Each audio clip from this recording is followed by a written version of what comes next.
Okay, my name is Stephanie. I'm 29 years old, and I have a company called EcoGuate. It used to be called Guate sin pajilla because we sold straws at the beginning. So I'm going to tell you a little bit about how this happened. So, like you guys, I studied English here in Guatemala. So I learned here, and at the beginning, I liked it, but I didn't think it was going to be so important for my life. And when I was in school, I went to school and studied pharmacy at Universidad de San Carlos. So I thought that my life was going to be completely different to what it is right now. And at first, I thought that I wanted to do research for the rest of my life. And I was completely sure that I wanted to be a pharmacist to be able to do research. So because of my English, I got a scholarship at Utah.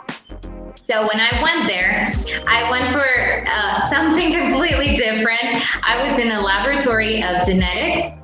So I was really excited to be there. But what I realized when I was there is that I really hated research. I thought it was so boring, and I always thought that was what I wanted to do with my life.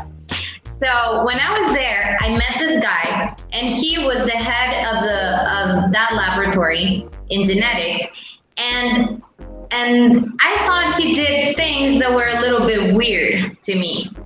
And I realized that he would always carry like his water bottle, and he would always do things that were eco-friendly, which was something that I've never heard of before. And when we went for dinner once, I saw that he took out of his like a backpack that he had this 2 stainless steel straws, like metal straws, and I've never seen a metal straw in my life.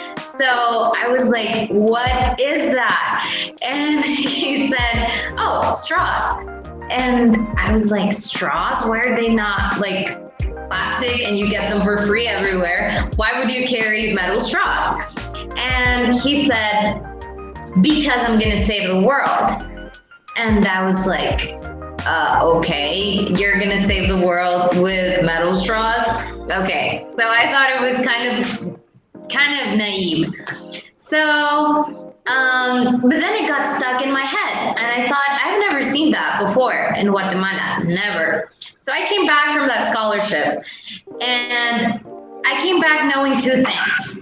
Number 1, I did not want to do research.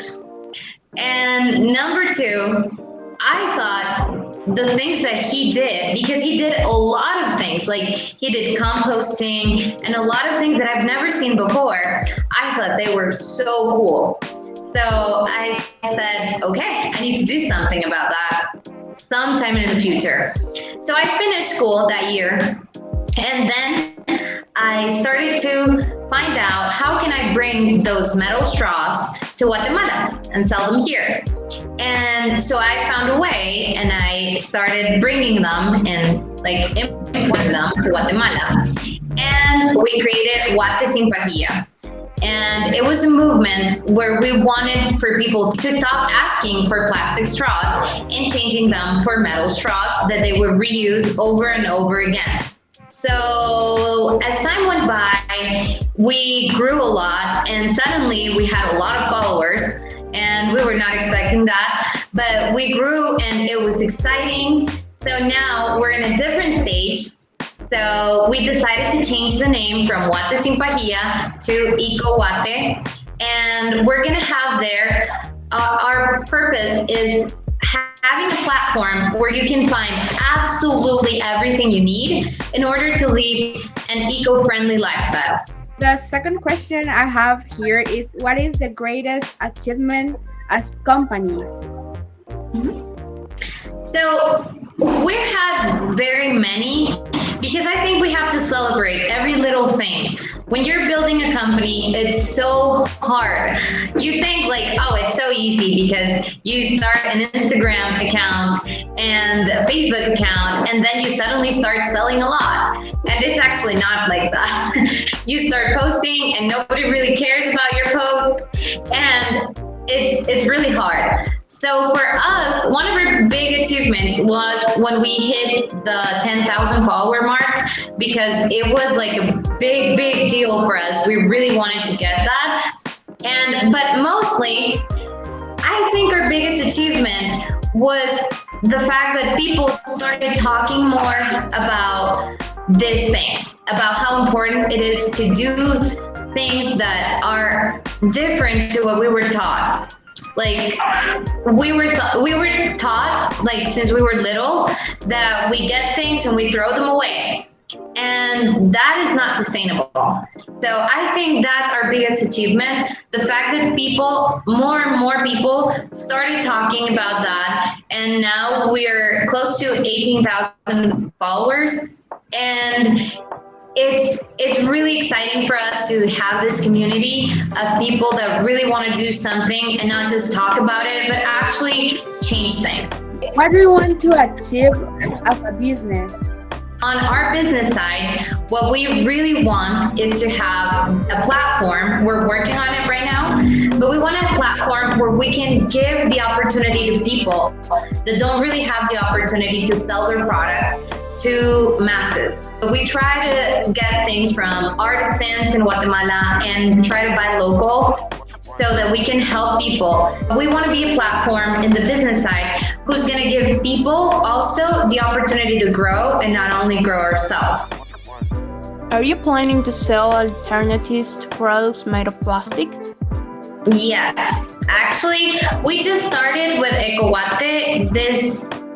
We've been working with Guate Sin Pajilla for 3 years now, but with EcoGuate we started a month ago.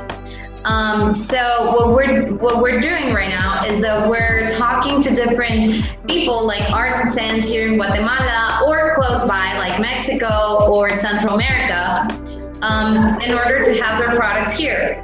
So you can have different alternatives. For example, let's say we're bringing for feminine products like the menstrual cup or pads that are made of fabric. We're going to bring different alternatives to everything that you can think of, like for plastic, in fact.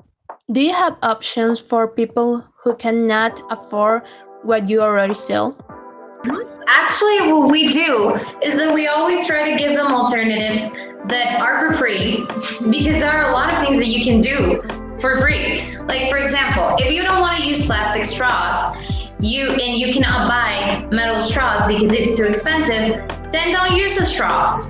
Like, it's something that you can do for free.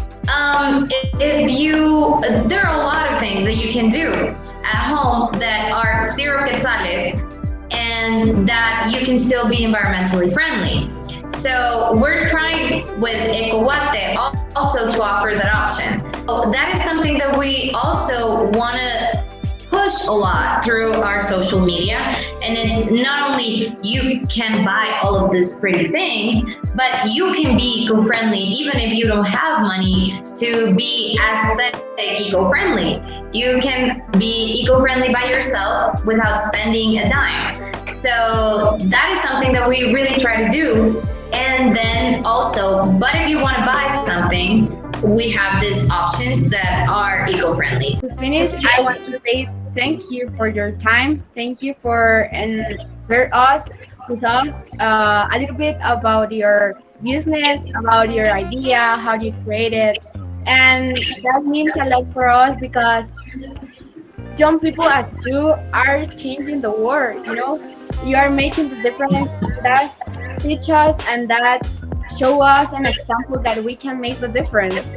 To finish saying that thank you for giving us the opportunity to learn more about your innovative company that we know will go a long way. We know that they are one of those companies that inspire us to change the world in a smart way. So yeah, thank you for your time.